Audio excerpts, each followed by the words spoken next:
2021 চন আৰম্ভ হৈছে। আমি নতুন কিছুমান নটিফিকেশ্যন দেখিবলৈ পাইছোঁ। বৰ্তমান 8 ফেব্ৰুৱাৰী 2021 পৰা এটা নতুন স্কিম লাগু হ'ব। হোৱাটছএপত পলিচি আপডেটেড হৈছে আৰু যিবিলাকে এই প্ৰাইভেচি পলিচি একচেপ্ট নকৰে তেওঁলোকৰ একাউণ্ট পাৰ্মানেণ্টলি ডিলিট কৰি দিব বুলি অলৰেডি হোৱাটছএপে তেওঁলোকৰ অফিচিয়েল ৱেবছাইটৰ যোগেদি জনাবলৈ দিছে।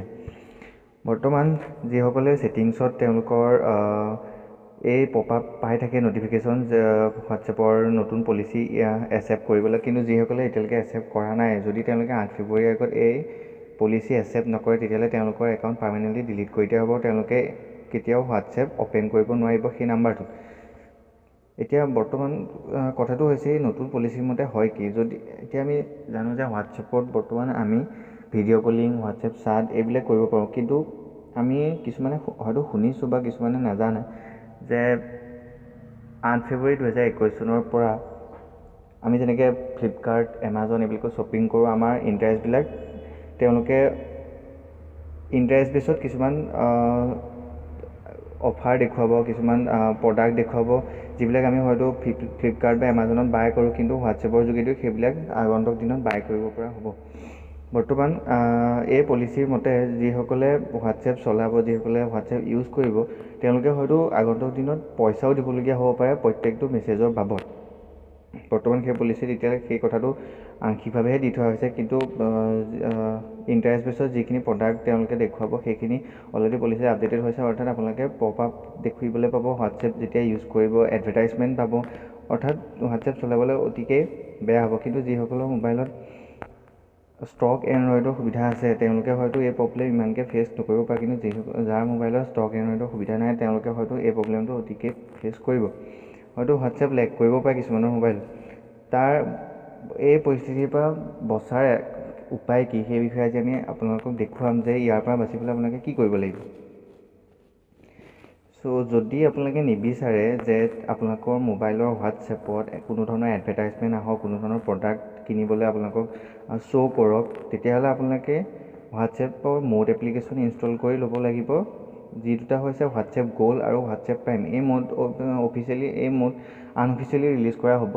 এই মোড এপকেইটাত আপোনালোকে কোনো ধৰণৰ এডভাৰটাইজমেণ্ট দেখিবলৈ নাপাব, কোনো ধৰণৰ পপ আপ দেখিবলৈ নাপাব, যাৰ দ্বাৰা হোৱাটছএপ চলাবলৈ আপোনালোকে স্মুথ পাব, আগৰ দৰে ব্যৱহাৰ কৰিব পাৰিব।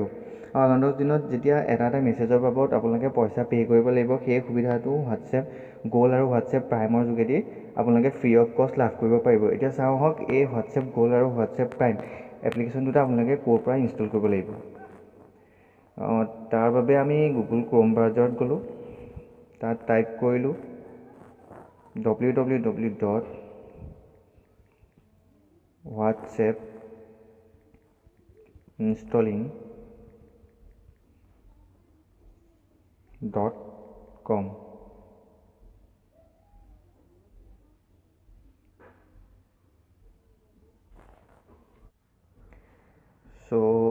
ইয়াত আমি আহি গ'লোঁ হোৱাটছএপ, এইটো গ'ল্ড এপ্লিকেশ্যন যাৰ মোড এপিকে বনোৱা আছে। আপোনালোকে ইয়াত ডাউনলোড কৰিব, কিন্তু বৰ্তমান ডাউনলোড কৰাৰ কোনো প্ৰয়োজন নাই, যিহেতুকে 8 ফেব্ৰুৱাৰীৰ পৰাহে এই যিটো পলিচি আপোনালোকে একচেপ্ট নকৰিলে আপোনালোকৰ একাউণ্টবিলাক পাৰ্মানেণ্টলি ডিলিট কৰিব। কিন্তু যেতিয়া আপোনালোক একচেপ্ট নকৰিব তেতিয়াতো আপোনালোকে গ'ল্ড এপ্লিকেশ্যনতো সেই একাউণ্টটো ইউজ কৰিব নোৱাৰিব। সেই গতিকে আপোনালোকে ছেটিংছটোত যেতিয়া যাব তেতিয়া আপোনালোকে পপ আপ যেতিয়া পাব এডভাৰটাইজমেণ্টৰ যে পলিচিটো ছাৰ্ভিচেছ এণ্ড পলিচি, যেতিয়া পপ আপটো পাব তাত একচেপ্ট কৰি ল'ব। তাৰপিছত যেতিয়া 8 ফেব্ৰুৱাৰীৰ পৰা এই নতুন পলিচিটো এক্টিভেট হৈ যাব, সেই পলিচিৰ পাছত আপোনালোকে তাত এডভাৰটাইজমেণ্টখিনি তাত আহি যাব, মেইন যিটো অফিচিয়েল হোৱাটছএপ থাকে। তেতিয়া আপোনালোকে হোৱাটছএপ গ'ল্ডটো ইনষ্টল কৰিব মোবাইলত আৰু হোৱাটছএপ গ'ল্ড ইউজ কৰিব সেই একেটা নাম্বাৰ দি, যিটো নাম্বাৰ দি আপোনালোকে পলিচিটো একচেপ্ট কৰিছিলে। তাৰপিছৰ পৰা সেই হোৱাটছএপ গ'ল্ডত আপোনালোকে কোনো ধৰণৰ এডভাৰটাইজমেণ্ট দেখিবলৈ নাপাব, বা কোনো ধৰণৰ যিখিনি প্ৰডাক্ট বাই কৰিবৰ কাৰণে যিখিনি অফাৰ দিয়া থাকে সেইবিলাক আপোনালোকে দেখিবলৈ নাপাব। তেতিয়া আপোনালোকে ডাউনলোড কৰিব পাৰিব এই whatsapp-installing.com। এইটো নোট ডাউন কৰি থৈ দিব। তাৰপৰা হোৱাটছএপ গ'ল্ডটো ইনষ্টল দিব আৰু তাত হোৱাটছএপ প্ৰাইমটো আপোনালোকে ইয়াতে পাই যাব। যদি বেক কৰোঁ আপোনাক দেখুৱাই দিছোঁ কেনেকৈ আপোনালোকে ডাউনলোড কৰিব।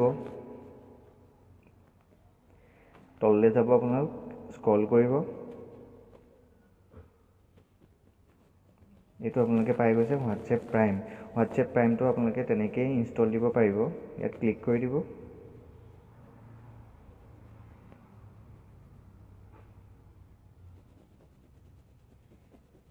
নেটৱৰ্কৰ অলপ ইছ্যু হৈ আছে।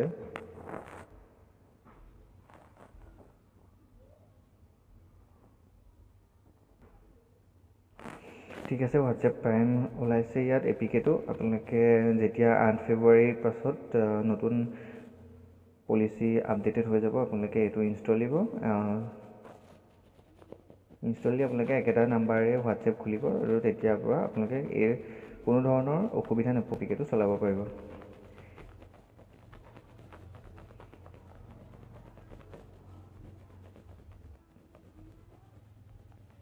ঠিক আছে, এয়াই আছিল আজিৰ কাৰণে।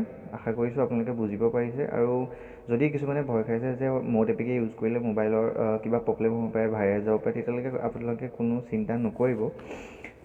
ইয়াৰ বাবে এটা উপায় আছে। আপোনালোকৰ যেতিয়া whatsappinstallingcom পৰা আপোনালোকে মোড এপিকে ইনষ্টল কৰে, তাত কোনো ধৰণৰ ভাইৰাছ নাহে বা এইটো এণ্টিভাইৰাছ ইউজ কৰি পেলাই বনোৱা হয়।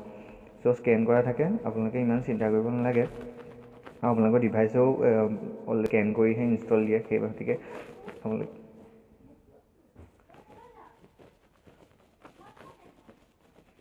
ঠিক আছে। আশা কৰিছোঁ আপোনালোকে ভালদৰে বুজিব পাৰিলে। আৰু যদি ভিডিঅ'টো লাইক কৰিব, শ্বেয়াৰ কৰিব, ছাবস্ক্ৰাইব কৰিবলৈ নাপাহৰিব, লগতে ন'টিফিকেশ্যন বেলটো দবাই থ'ব, যাতে চেনেলটোত আপলোডেড হোৱা প্ৰায়ভাগ আপডেট নতুন খবৰ আপোনালোকে সময়মতে পাই থাকে।